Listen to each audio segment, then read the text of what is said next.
Hey, how are you doing? Today I wanted to do a quick video on Wirestock. Now I've had some time to work with it. I have a small portfolio uploaded. I've made some sales, video and images. And so I thought it would be a good opportunity to make that sort of 6-month-ish update on whether I like Wirestock and what I think other new contributors should do when contemplating joining this, particularly as an exclusive platform for uploading images. So I'll tell you that, my opinion on that in a minute. But before I do that, what I wanted to say was that when I was working this video concept and sort of putting some notes together on it, I had intended to recommend Wirestock for really two types of users. The first type is the new microstock contributor that wants to sort of get their feel for the industry, to figure out what sells and what gets accepted, also importantly, what gets rejected, and to learn the ropes, try to get some sales, to try to decide whether they want to do this. It's a lot easier to do it on one site than on 6.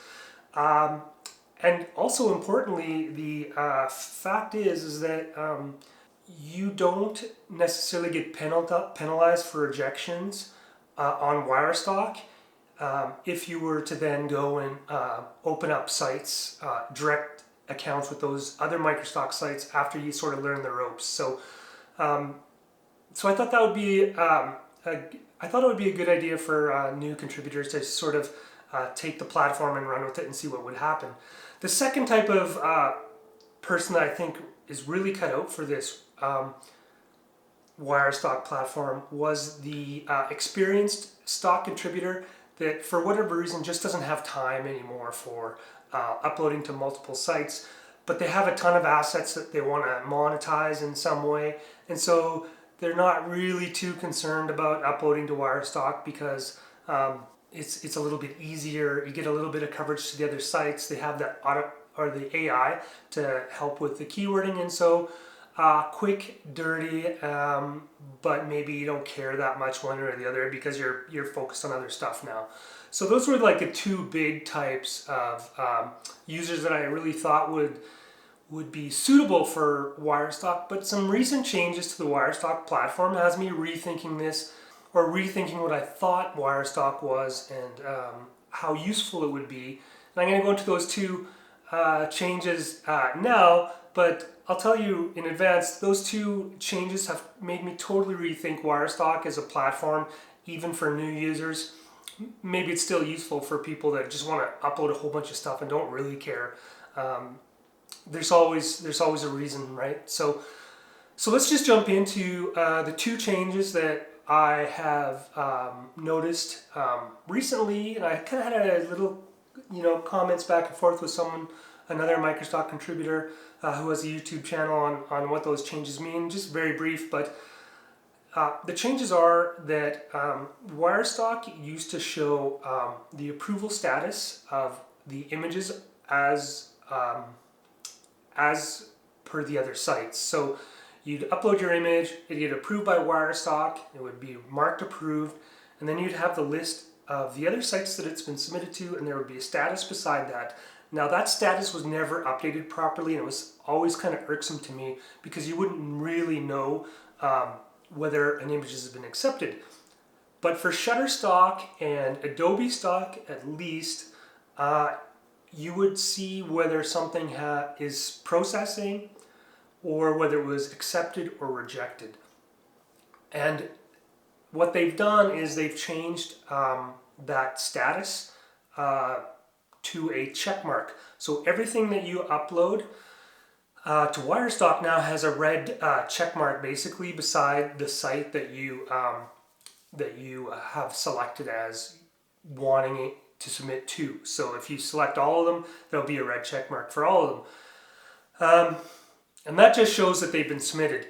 Now, if that's how it's going to be, and there will be no indication of whether the image has actually been approved on the third-party stock site, So you don't know if it's been accepted on Shutterstock unless you go try to find it on Shutterstock. If you don't know whether it's been accepted on adobestock, that's not good. It's not good because, first of all, you don't know whether those images are on sale anywhere except for Wirestock, and Wirestock isn't particularly useful, at least at this point. Secondly, you don't know if those images are being rejected or approved, and that's important to understand, particularly if you're a new microstocker, because that gives you a sense of what those third-party sites are looking for, and so you lose that ability to learn how to develop content that's useful and commercial. And so that's actually, I think, a critical issue for me, and why I wouldn't, one of the main reasons why I would not recommend Wirestock anymore until they show whether that site's been approved, until they can show that the images that you've been submitting have been accepted or rejected on those third-party sites. I don't think it's a great tool to upload images using. The second change they made also actually sort of annoyed me. I had uploaded like 90 images, and I think about almost 80 were approved, but a bunch of them were left behind, and now there is a option on that review page to subscribe to Wirestock and pay a fee for faster review and keywording.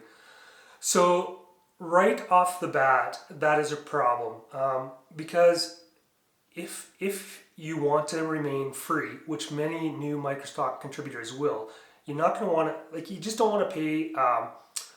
You don't want to pay a fee to participate. You want to have their model being the sort of taking a portion of the royalty, because that incents them to get your images out there and to sell them. This other sort of subscription model, it's a bad idea, and I don't think microstockers should pay that subscription fee at all. And I also wonder where it ends, right? Like, as they figure out ways to add additional fees and to monetize different aspects of their site on the backs of contributors, that's going to be a big problem. So anyway, now those images are sort of sitting in limbo in the review pool, and with this this option to pay more to get them reviewed, and quite frankly, that's not acceptable. And I hope they monitor YouTube and watch these sort of microstock videos, because that's just not right. And it's not just me being sort of negative about it. It can also affect you depending on what type of stock you shoot. For example, if you're doing editorial and there's time sensitivities around it, Wirestock was already too slow. Now, if you want to do it on the non-subscription model,